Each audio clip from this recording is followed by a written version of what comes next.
So Google Classroom is designed to help teachers like you and me to create and collect assignments paperlessly.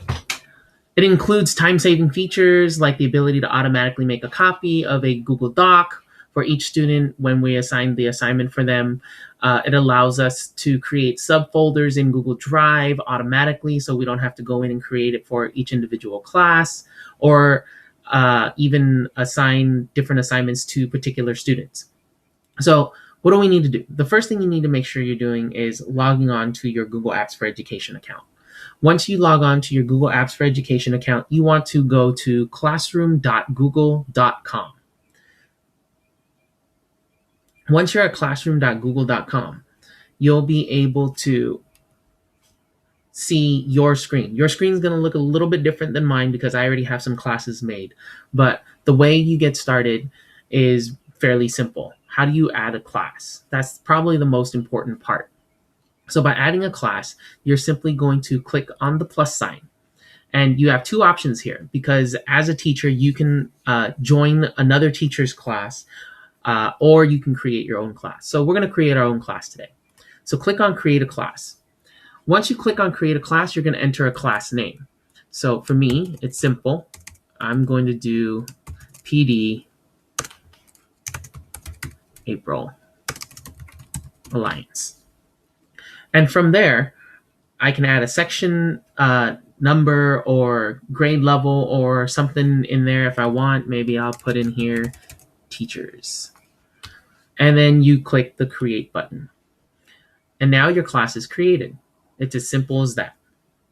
Once you get in there, you can do a couple of things. What I would recommend starting with is creating a resource page. Resource page is where you can have a bunch of information where it's constantly at the top so students can find right away.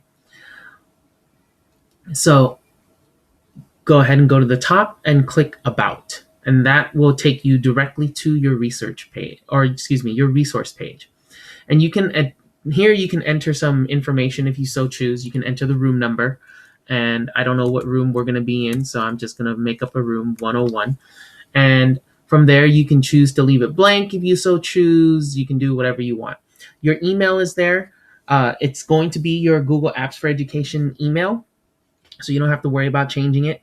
And then over here, you'll see that it already created a folder in my Google Drive. So I don't have to go into Google Drive to create anything in there. Material will automatically appear there as I type them in.